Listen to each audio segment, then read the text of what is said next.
Ito, ang tawag naman dito sa mga to is hard case. Hard case naman ang tawag dito sa mga to. Yan. Hard case naman po siya. Parang text natin, isa, dalawa, tatlo, apat, lima, tatlo, di ba? 90s kids. Shout out, naalala nyo yun? Yun. Tapos, yun, ito naman yung mga kasama na iba ng mga mugs niya. Ang tatak niya Ultra Pro One Touch. Yan. Yan po. Mas may barcode. Talagang original siya.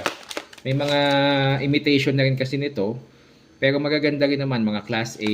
Pero ang original talaga ito. Ultra Pro. Yan. Yan. Yan siya. So, try natin na ilagay ito. Naka-gloves tayo para walang damage. Siyempre, kunin muna natin itong plastic niya. Ayan.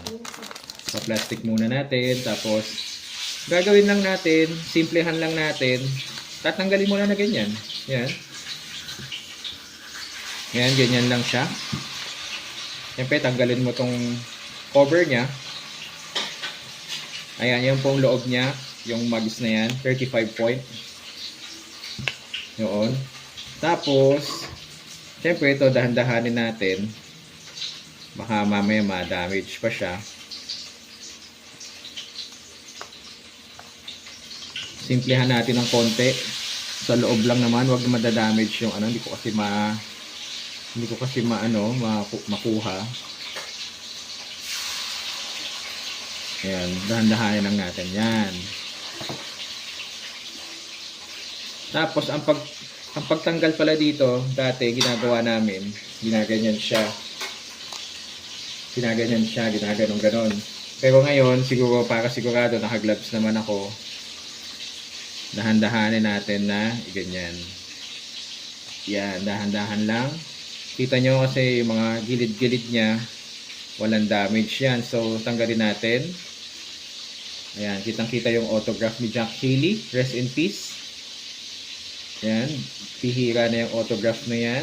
Tinanggal ko na siya sa hard case.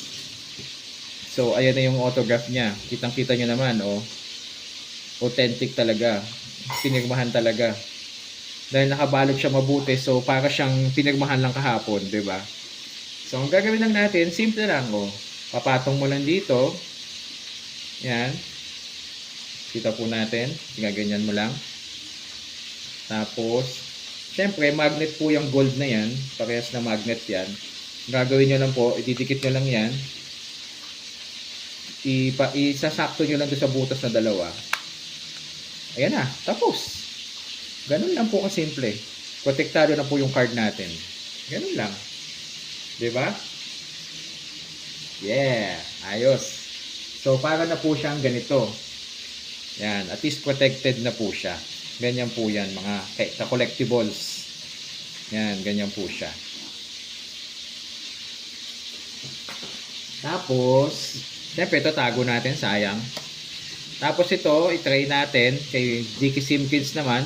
Kaso may authentication na kasi siya. Tingnan natin kung kayang ilagay. Magbukas po ulit tayo ng isang Ultra Pro Touch na lalagyan.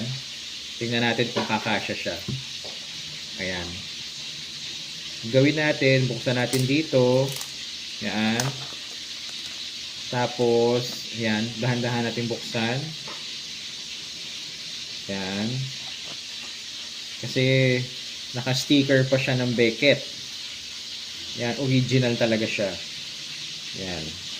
From the US. Matigas din po yung ano niya, kahit medyo malambot yung casing. Kaya pwede din. Oo.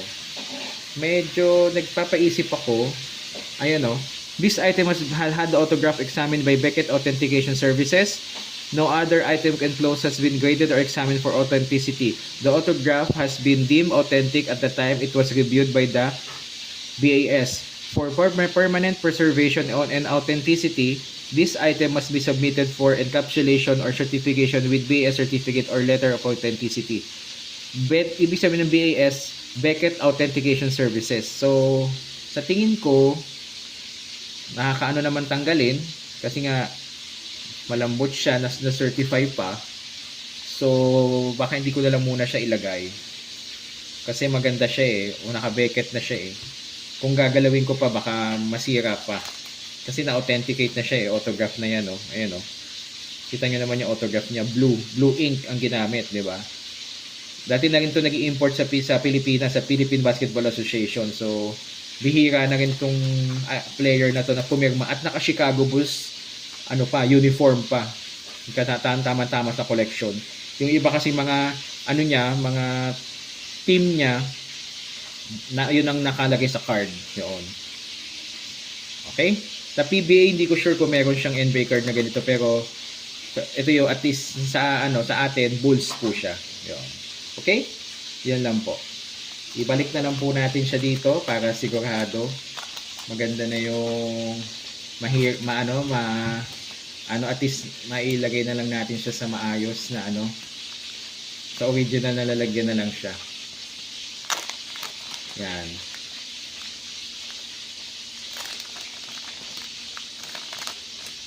Yun na lang. Balik na lang natin. Kasi maganda na naman yung pagkakalagay niya eh. Okay. Yun lang. Sana mag-follow kayo. Saka subscribe.